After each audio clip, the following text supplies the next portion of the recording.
Chris Paul makes the Warriors a cheat code. Because this is what he's done in every team he's come into. He's taken a team that is at this level, and he's like a force multiplier, right? Yeah. It's like he's not. They don't get him. If Chris Paul's this good and they're this good, he doesn't make them this good. He makes them this good, right? That's what Chris Paul has done for his whole career. And everybody's like, well, he's old now. He's 38 or whatever, however old he is. He's not going to do that with the Warriors. Before we even get into that, as a Warriors fan, when this trade happened in the offseason, how did you feel about it? Like, were you like, this is great, we got the force multiplier, or were you just like, meh? We talked about it on episode. I've had more time to think about it, but my thoughts haven't changed too much. First off, as the Warriors fan, the thing I was most immediately excited about is that we didn't hemorrhage value.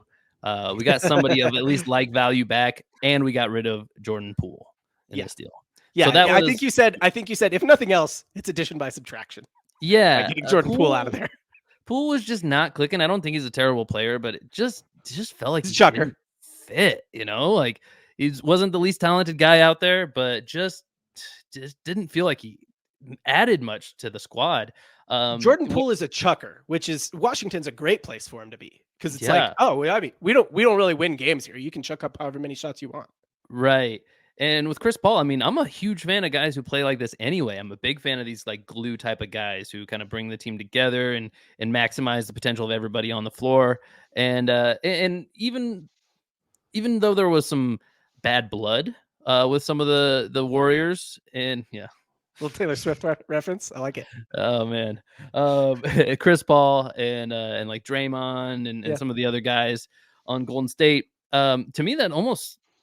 Sure, it's a narrative, and I'll see what I want to see, but that almost says something positive too. Like, why would you go after a guy who some of your teammates might not be huge fans of? Like, you must really think he's the right guy for the job, then, right? Like, otherwise you would just get somebody sort of like him who your team already doesn't hate. But I mean, as far as I've seen from all the reports, the team's getting along really well. So no harm, no foul there as far as the old relationships. And they're playing good ball. And it feels like more of a team than with Poole there. So I'm real high on this trade. I think that they're I think you said earlier in the episode something about teams that can compete in the West. And I don't think you said the Warriors the top like 3 or 4 teams. And easy to forget. Yeah, I think they're a little easy to forget with last year. They were like kind of underwhelming. But yeah, I mean, they're definitely right. So, we're looking at Suns, Nuggets, Warriors, and then, where do the Clippers fall? How good are the Clippers? I still think the Clippers are better than all of those teams than the Nuggets at their best, right? Who's the best at their best? Still think it's the Clippers, maybe besides the Nuggets. That's kind of an aside. Here's the thing that you just said that is like the key to this is what the Warriors do better than anybody is they have a coach that actually matters, right? So you can put me on record by saying in the NBA, coaching doesn't matter, not nearly as much as it does in the NFL. In the NBA, when you're a coach, all you really are is like an ego manager. You're just managing the egos and the pecking order of your team. And that is also true in Golden State. Like schematically, is Steve Kerr that much better of a coach? Yeah, maybe. Brad Stevens has been, touted as a very schematically good coach as well. He's not really like achieved much as a coach. Schematically, it doesn't matter because there's only like 5 actions they run in the whole NBA. But in terms of ego management and making people buy into a system and making people buy into here's how we're going to win games, there seems to be nobody better at it in the league than Steve Kerr and like maybe Eric Spoelstra in Miami. And that's it. Other than that, like the whole league is just a bunch of also-rans in terms of coaching. So you take a guy like Chris Paul, who's had problems with Draymond Green. Let's talk about this. We got Draymond Green, who's one of the strongest personalities in the NBA. Chris Paul, one of the strongest personalities in the NBA. They've had Kevin Durant on their team, one of the strongest personalities in the NBA. But when you're in Golden State, you play this way. It reminds me of the Bill Belichick Patriots when they had like Randy Moss and they've had different Antonio Brown at points and stuff like that. It's like, oh yeah, that you can have your off-field stuff, but when you're with the Patriots, no off-field stuff, right? Yeah, we might deflate footballs, but no off-field stuff. Like you leave that crap at home. And that's kind of like what the Warriors have been really good at is everybody buys in. You got Chris Paul buying into a off the bench role, right?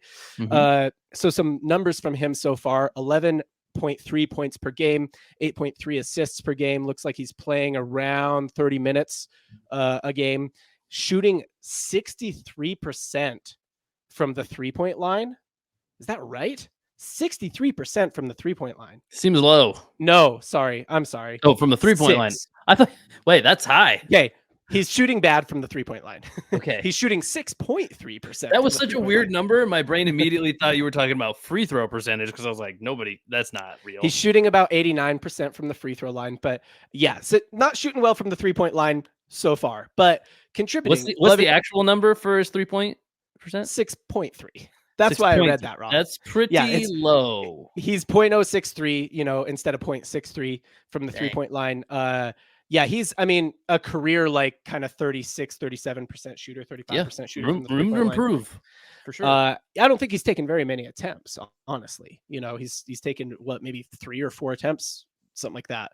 So yeah, I think that's a lot. Probably he's taken 12 attempts. He's probably taken 4 attempts a game. That's what it says right there. So I'm going to go with that. 4 attempts a game, not making them so far. So probably 16 total attempts on the season. They are 1-3. They lost their first game to the Suns by 4 points.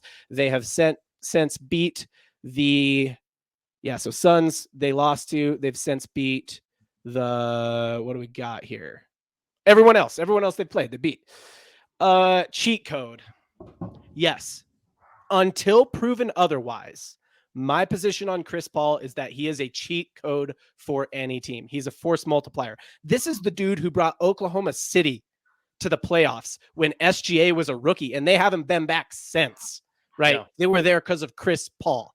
So yes, until proven otherwise, you can tell me, oh, he's old, he can't do that anymore, he's injured now. Okay, until proven otherwise, he's a force multiplier. So if he comes here and he's not a cheat code for the Warriors, fine, then he's done with that.